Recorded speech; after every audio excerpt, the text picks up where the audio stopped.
Hello there and welcome along to another mixed martial arts conversation for Sky Sports, reacting to Bellator 250 in Connecticut, where Gegard Mousasi won a unanimous decision over Douglas Lima to take the middleweight title in Bellator, reclaim the middleweight title. To get some reaction to this, very pleased to say we can join MMA Fighter Island's Leah McCourt now before training. Hello, Leah. Fantastic to speak to you. Really appreciate your time, as well as you're on the cusp of another training session and a drive to Dublin. How are you, first and foremost? Yeah, I'm doing good. My shoulders healed nicely, and I'm back training, which is what I love doing. And I'm so happy I can get stuck into training camp, fight camp. Well, that's fantastic. We'll talk a little bit more about the shoulder recovery and your plans for the future in just a second. But your reaction to the big match overnight, and Gegard Mousasi getting the middleweight title once again with the unanimous decision victory over Douglas Lima. How much did you enjoy the fight as a fighter yourself in terms of the tactical intrigue there? Yeah, I always love watching Mousasi's fights. He's one of my favourite fighters. He's such a high fight IQ. He was dominant from the start. He came out and he got Lima down and kind of imposed his will from the very start. And Lima was beaten to the drum of Mousasi throughout the fight. Mousasi was walking him down. He was controlling the range, long range, short range, every kind of range he was controlling, and Lima just couldn't get into his flow. He was landing maybe one strike, two strikes. He was landing some nice heavy leg kicks, but just didn't really pull the trigger throughout the fight. And Mousasi, it was a nice performance from Mousasi. Yeah, how important was that first round? We know it's only one round of 5, but just in terms of establishing a momentum and perhaps putting Lima mentally on the back foot. Yeah, exactly. It's a mental game, fighting, and if you, I think from that first takedown, Lima was wary how dominant Mousasi was on the ground. Lima was wary about coming forward too much, putting too much pressure on, because he didn't want to end up on his back and be dominated on the ground like he was in that first round. And especially when you're in there and you've been through that in the first round, it's easy to say, why is he not going forward? Why is he not throwing more strikes? But you don't want to be on the bottom of Mousasi. Him landing those big heavy strikes, and his pressure's so good. Yeah, it is so good. And Douglas had some success, didn't he, with the kicks to Mousasi's front leg, and Mousasi changed his stance on the back of that a couple of times. People were saying in commentary maybe he should have pushed forward at that stage. But what is the balance like when you're in there, when you're concerned about being taken down in terms of throwing bombs? Yeah, it's such a massive part of the game. Whenever you don't want to be taken down, and if you're fighting a grappler or someone who's more dominant in grappling, it's soul destroying if you're on your back and you're trying to fight to get up, and you're trying to not get taken down. And it really does mentally play in people's heads. They're like, I can't unload, I can't go forward, I can't be as aggressive as I want to, because it's not going to be nice being on bottom. Yeah, what about Gegard Mousasi's rhythm and his pace? Because so many people say he just seems like he's going for a walk in the park, doesn't he, when he's in there? How significant is that, his ability to stay relaxed and not waste energy in there? Exactly. He's so confident, so relaxed, so calm. He's such a veteran, and you can tell in his performance, even against Lovato Jr. as well. He was just, it's his pace. He doesn't get too flustered. He doesn't get overwhelmed, and that is massive for thinking clearly. So he can think clearly. He can read shots coming. He can close the distance. He can keep the distance long if he wants to, and not getting tired as well. So if he knew he was fighting a 5-round fight. So it's very, very smart of him to go in and fight the way he did, and fight tactically. And again, his fight IQ is so high. You can tell that in every fight that he has, or every round in the fight. How do you feel about his legacy? Because he doesn't trash talk. He was very respectful about Douglas Lima coming into this. He's very chilled out when you interview him. Do you feel that perhaps because he doesn't make a big noise that we underestimate his legacy? 5-time world champion. He's got another title now again. It's what he's achieved in MMA is insane, and he's so relaxed. His character outside the cage is nearly what it's like inside. He's just so cool, so calm. Doesn't say too much. I think he's a really interesting character, and he doesn't make as much noise as other fighters, younger fighters. He's from the older generation of fighters, and he's very respectful to his opponents, and he's a class act. Yeah, he certainly is. What about Douglas Lima? How do you see him rebuilding? He is the welterweight champion. Did you feel that the weight was a big issue for him, that he'll drop back down, or could you see him tackling another middleweight in the future? Yeah, no, I definitely don't think I didn't think it was the weight that was an issue. It was more, Mousasi came out and dominated and put him on the back foot from the first round. It was more how he dealt with Mousasi's pressure and the threat of a takedown. I think he'll go back to the drawing board. He's a phenomenal fighter. He's, such a dangerous striker and such a great champion. I think he'll go back and learn from this fight. Like any kind of, loss, he'll come back stronger. Yeah, just the 8th defeat of his career. With Mousasi, do you think motivation is the key really for him? Because he's 47th all-time victory in fights. Do you think it's about him trying to stay focused, stay upbeat? 100%. I think he needs to feel a challenge, feel the threat of a challenge, feel that his next fight's going to be a tough fight to really motivate him and get him excited and to come back in and put on a performance. I know there's been retirement talk, so it's going to be interesting to see what he does from here, where he wants to go. If he's going to stay in to the middleweight or go up. It's just going to be. I wouldn't like to see him retire. I'd like to see him have a few more fights, but it'll be interesting to see what he wants to do. Yeah, he goes into the cage at around, we think, 204, 205. So it's 20 pounds heavier than middleweight. But that's around, of course, the light heavyweight limit. Scott Coker wants him to move up. Do you think he's big enough to do that naturally? Because he'd have to put on presumably weight to get into the cage. Yeah, I don't know. I don't know. He's not a massive, I don't think, middleweight. It'd be interesting to see how he deals with the bigger guys, more power, maybe more pressure, maybe people, coming back and putting heavy strikes on him and putting him on the back foot. It'd be interesting. I would like to see that. I would like to see him go up and have a more of a challenge in the heavier division. Yeah, I mean, they talked about maybe Ryan Bader, the former champion, or Vadim Nemkov, the champion at light heavy. Presumably, the difference is a lot more significant when you're being hit by the heavier guys. Yeah, totally, and they are dangerous fighters in those two fights. And Mousasi would be really exciting. Great fights to see, great fights for the fans. But again, it'll be interesting to see if Mousasi's is that what he wants to do. Does he want to go up? Does he want to have a tougher challenge? And again, the weight, because those guys will be going in a lot heavier than 205 into the cage. Well, we look forward to seeing what happens to Gegard Mousasi and Douglas Lima, both with bright futures, no doubt, as you do as well, Leah. You're telling us at the top that shoulder injury is recovering. How difficult has the pandemic been, the situation with the injury as well? Yeah, obviously after my fight in February, we were meant to fight in May in Wembley, and it was up until maybe 6 weeks before that we all thought that card was going to go ahead, and it was cancelled. Then obviously we were all locked down. I discovered in July I needed shoulder surgery. I was having really bad.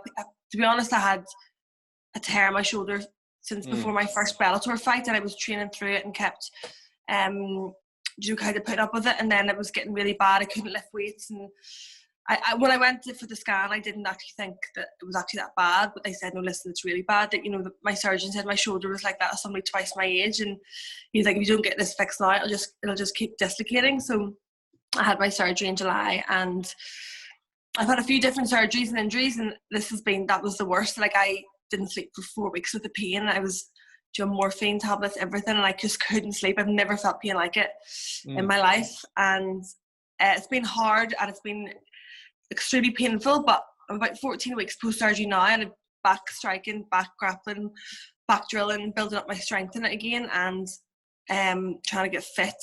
So yeah. I'm excited to be really motivated and really excited for my next fight. I feel like my last couple of performances, because I've had injuries, before my last even fight, I had a cracked orbital bone, so I feel like I've been operating at 5% of my potential. So I'm really excited to go back in and show my skill, my real skill, and what I can really do in there.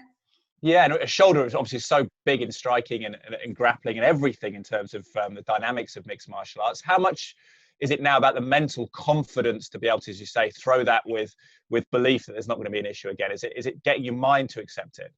Yeah, 100%. It's going to be, even in grappling, I'm a wee bit wary of posting my shoulder, but I think a few weeks in camp and training and sparring, I'm going to be forced to use that, forced to throw hard, forced to post on it, forced to get my takedowns in, and it'll come back quickly. But there definitely is that mental, I don't want to injure my shoulder again, to have to go through all that pain again. How have you handled the mental stress of it that we're all going through, the uncertainty of the pandemic? You're a mum as well. Has it been challenging for you to sort of manage your energy through this and look after everyone and yourself?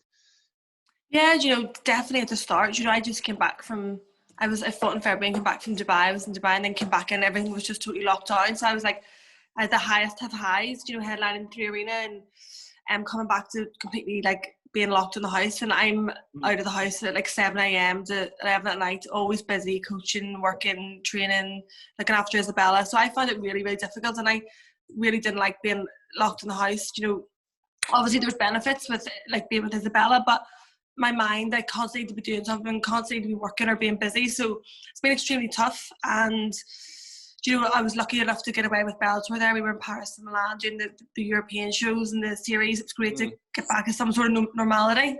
And for you as well, are you still thinking about Janae Harding as a potential opponent down the line? Is that someone that's on your radar? Of course, that was cancelled in May because of the pandemic. Yeah, I would love to. Love for her to be my next opponent. I think she's a good step up. She's talented. I think her record doesn't really show how good she actually is. I love watching her fight. She's a good striker. She's nice and clean, and I think it'd be a good fight for me next to have. But then Bellator, no, I just say yes to whoever they say, so I don't really care. Yeah, has it made you appreciate the sport even more? I suppose the situation of COVID-19 and everything that you want to seize the day, seize the opportunities that come. Yeah, exactly. You know, opportunities are so few in MMA anyway. So whenever I have them now, and definitely going to appreciate them even more. But I always think how lucky I am to be doing what I'm doing. But definitely this situation and, you know, Bellator being able to come back and put on these shows and get us European fighters out there, it's definitely massive. And I'm so excited for my next fight. That's fantastic. We're excited for it too. Have you thought, with the time off, have you been able to reflect on your game and what you look to work on and refinements that you'd like to make? Has it given you that space to perhaps consider everything and what you've done and where you want to go? Yeah, totally. Like that's a big part of what I do anyway. I'm constantly reflecting, constantly looking at my game, constantly looking at where I need to improve. But before, I've kind of been going to like fight camp to fight, just kind of everything's been so fast. And so, you know, I always jump before I can fly. I always like jump in the deep end and then have to like quickly like catch up. So it's given me time now to think about where I want to improve and put that kind of protocol in place. And, you know, I've got a bit of time before my next fight, so I'm really looking forward to seeing improvements and seeing a better performance when I'm in the cage next. Is there any aspect you can let us in on? Because I suppose it's difficult. You don't want to rewrite the game, do you? But there's just those tweaks. Is there anything that you particularly work on? Is it ground, striking, or just a bit of everything? Like, do you know, my coach says, like, you've only shown 10% of what you can do. You know, definitely when I'm in there committing to things more, committing and believing in myself when I actually get in there. Like, I have quite a high skill set and I can do everything when I'm not, you know, not on maybe the night. I'm not showing how I can put my game together, my striking, my takedowns, just making everything a lot cleaner and really committing to striking, committing to my shots.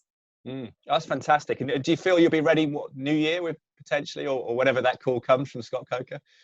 Yeah, just around that time I've been chatting to Bellator. We've kind of have a date in mind, and it gives me good time to prepare to get better, to get back to full health. I didn't want to rush it, you know, and come back and maybe re-injure my shoulder or not be the best version of myself. Like the whole point of getting my shoulder surgery was to come back and be a different animal. So I think that's what's going to happen with the date we have in mind. I know fighters always focus on what's coming first, but long term, do you think you're in the same division obviously as Chris Cyborg? Is that potentially a long term dream to challenge her, maybe one of the legends of the sport? Yeah, of course. You know, Chris is it's surreal. She's the champion of my division, but I feel like, you know, it's inevitable that I'm going to be a professional world champion, and it's going to be in Bellator. And I don't know if she's going to be, when my time comes to have that fight, if it's going to be her or who it's going to be. But to really look at people, it's more about the title and more about being a world champion. You know, I was an amateur world champion, and I believe I'm going to be a professional world champion. That's fantastic. That'll be a fantastic match down the line. She's been talking about potentially a crossover match in boxing. Katie Taylor's been mentioned. Of course, you're based in Belfast. You fight in Dublin, and Katie's a huge hero on the island. What do you make of that potential matchup? There is a slight size difference, isn't there, between the two?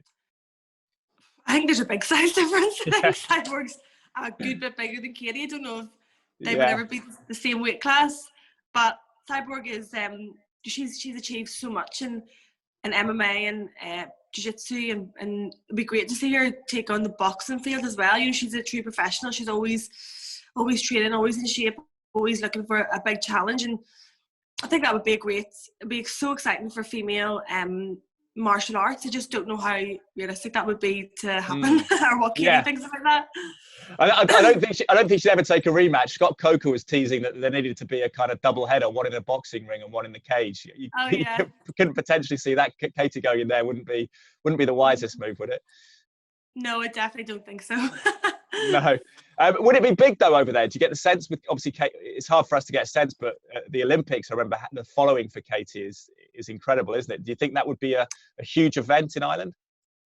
Oh my goodness, it would be. Like, Katie Taylor is such a special person. She's so genuine, so authentic, and everybody really loves her. And you know, she's a true martial artist. She's not the new era of, like, you know, social media star. She's a real unbelievable athlete and unbelievable you're one of the best boxers ever, male or female. And I think, you know, if Cyborg, it would be great for MMA if that fight did happen. You know, Cyborg obviously is such a great pioneer for MMA, and to see Katie in her fight, it would bring a lot of promotion to the standard and the level of the MMA athletes as well. So it'd be massive in Ireland. Yeah, it would be great. Well, that down the line, maybe. I know Katie's got a fight against Miriam Gutierrez in boxing to come up, so that's long term. But Leah, fantastic to speak to you. Really appreciate it. I know you've now got to drive to Dublin and train, so we'll let you go. But the best of luck in your training, and we hope to see you soon and speak to you soon ahead of your comeback fight. Great. Thank you. Thanks so much.